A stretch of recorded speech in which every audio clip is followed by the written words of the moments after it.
Good morning everyone.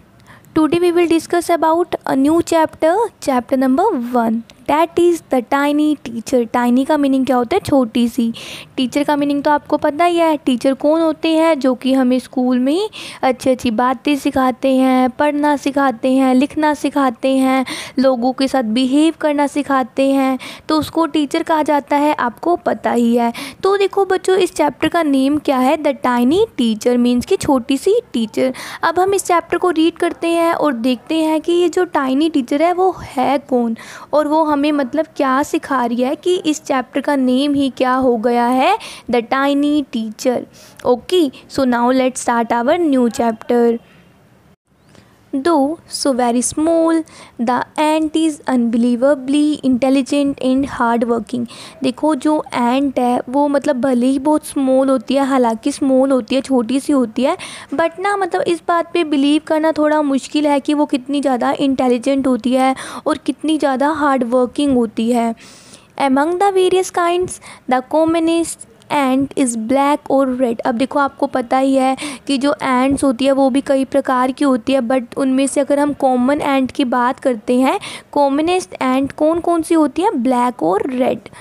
Ants live in comfortable homes called ant hills. बच्चों देखो जो ants है वो कंफर्टेबल होम्स में रहती है, जिसको हम क्या कहते हैं? And hills. Okay, now name the smallest insect you have seen and the wisest. Means कि यहाँ पे आपको ये बोल रहे हैं कि आपने ना कोई भी स्मॉलेस्ट इंसेक्ट मतलब बहुत छोटा सा कोई इंसेक्ट देखा होगा तो आप उसका नेम बताओ, एंड द वाइजेस्ट, और वो ना बहुत ज़्यादा बुद्धिमान भी होना चाहिए. Is it the fly. अब देखो ये हमसे क्वेश्चन पुट कर रहे हैं कि क्या जो ये स्मॉलेस्ट इंसेक्ट है वो फ्लाई है? No it isn't. नहीं, वो फ्लाई नहीं है. Is it the mosquito. क्या यह एक मॉस्किटो है, मच्छर है? No not the mosquito. नहीं, मॉस्किटो भी नहीं है. Then it must be the worm. तब तो वो एक वर्म हो सकता है. No none of this. नहीं, इनमें से कोई भी नहीं.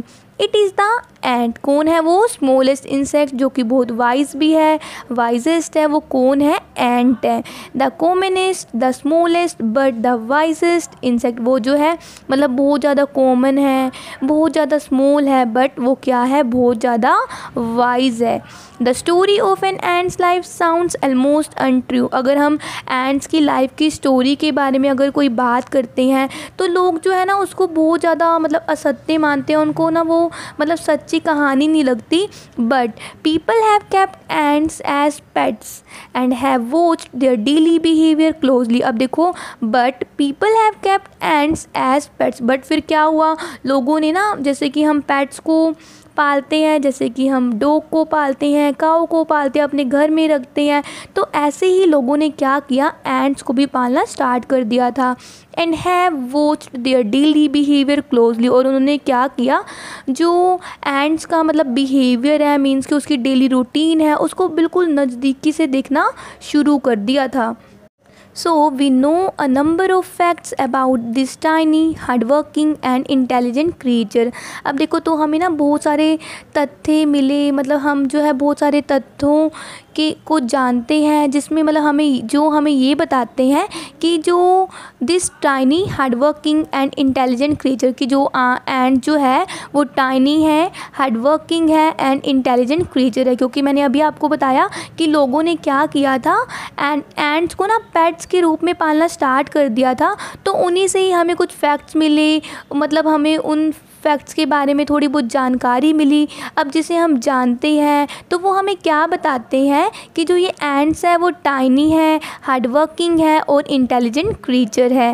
An ant use it's feelers or antennae to talk to other ants by passing messages through them. अब देखो एंट्स के ना फिलर्स होते हैं, फिलर्स को ना एंटने भी कहा जाता है. आपको पता होगा, जैसे आपने एंट्स को देखा होगा, मतलब उसके ना आगे ना हेयर्स होते हैं, मतलब छोटे छोटे से तो उसको ना एंटने कहा जाता है. उसका यूज़ वो क्यों करती है? टॉक करने के लिए, मतलब जो दूसरी एंड्स हैं उनके साथ अपने मैसेजेस को या अपनी बातों को शेयर करने के लिए वो किस चीज़ का यूज़ करती है, एंटेने का।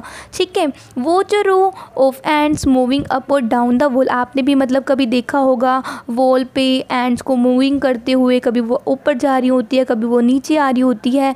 Each ant greets all the other coming from the opposite direction by touching their feelers. अब देखो वो क्या कह रहे हैं कि ना जो ईच एंड मीन्स कि सारी जो एंड्स होती है वो जो है मतलब greets all the other coming from the opposite direction. अब देखो मतलब जो दूसरी डायरेक्शन से एंड्स आ रही होती है, रो होती है, कोई ऊपर जा रही होती है, कोई नीचे आ रही होती है, तो ना जो एंड्स मतलब अपोजिट डायरेक्शन से आ रही होती है तो वो क्या करती है, बाय टचिंग देयर फिलर्स, अपने ना फिलर्स को मतलब एक दूसरे के साथ टच करती है। इसका मीनिंग ये होता है उनको देख के ना उस मोमेंट्स में जब वो अपने फिलर्स को टच कर रही होती है एक दूसरे के साथ, उस मोमेंट को देख के ऐसे लगता है जैसे कि वो आपस में ग्रीट्स कर रही हो, मतलब कि एक दूसरे को हाय हेलो या प्रणाम कर रही हो।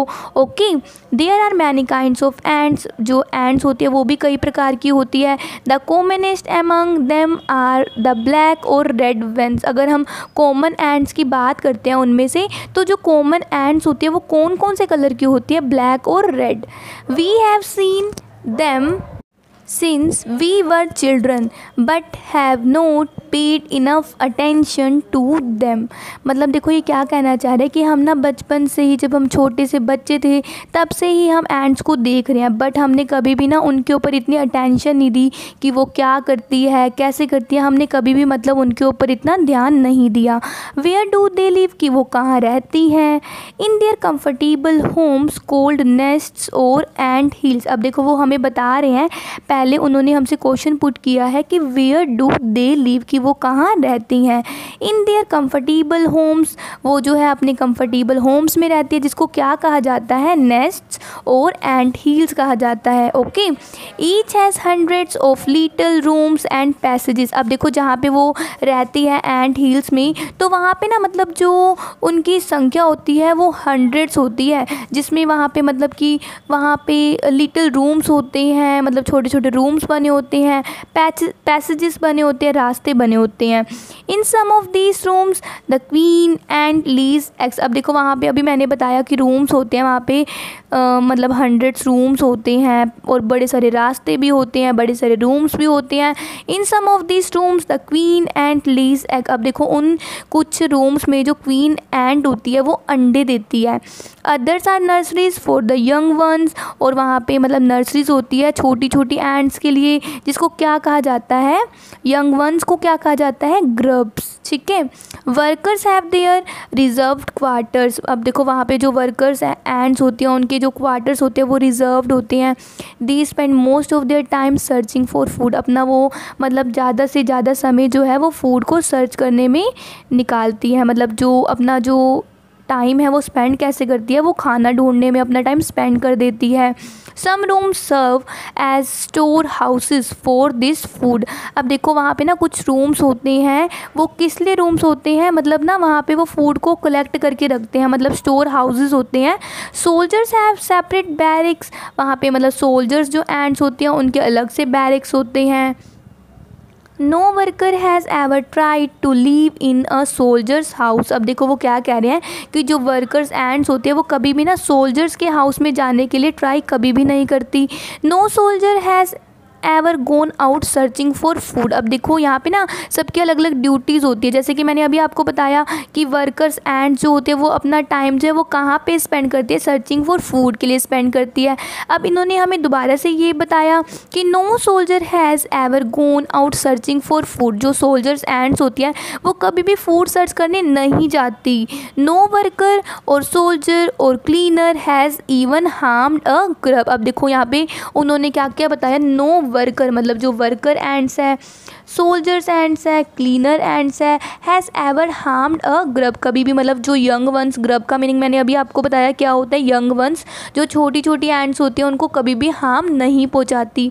सो you see an ant's life is very peaceful. अब देखो आप देख सकते हो कि एंड्स की जो लाइफ है कितनी ज़्यादा शांतिपूर्वक है, पीसफुल है। Each does its share of work intelligently and bravely. अब देखो कैसे एंड्स ने भी अपना जो वर्क है वो कितनी इंटेलिजेंटली और ब्रेवली जो है डिस्ट्रीब्यूट किया हुआ है, शेयर किया हुआ है आपस में। And never fights with other members of the group, और वो कभी भी जो दूसरे मेंबर्स होते हैं उनके ग्रुप्स के, जैसे कि सोल्जर्स के दूसरे वाले ग्रुप में अगर हम मान लें कि वर्कर्स एंड्स होती है, तो मतलब ये कहना चाह रहे हैं कि वो ना दूसरे मेंबर्स ऑफ ग्रुप से कभी भी फाइट भी नहीं करती।